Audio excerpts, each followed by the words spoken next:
தினம் ஒரு தியானம். 6 இக்கட்டுகளுக்கு உம்மை நீங்களாக்குவார்.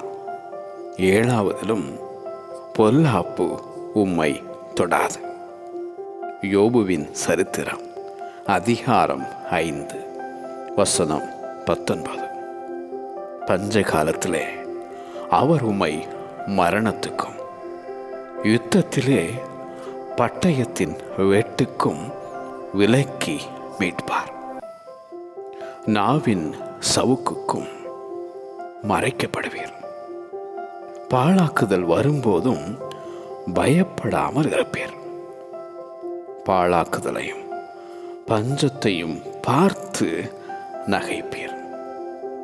காட்டு மிருகங்களுக்கும் பயப்படாமல் இருப்பீர்.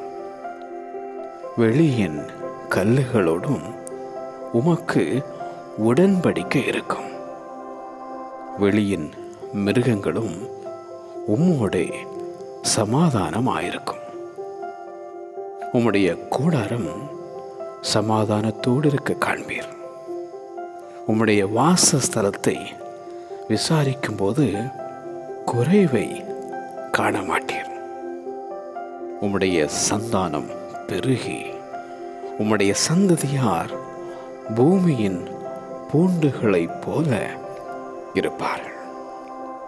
6 இக்கட்டுகளுக்கு உம்மை நீங்களாக்குவார். 7ஆவதிலும் பொல்லாப்பு உம்மை தொடாது. 6 இக்கட்டுகளுக்கு உம்மை நீங்களாக்குவார். 7ஆவதிலும் பொல்லாப்பு உம்மை தொடாது. ஆமென்.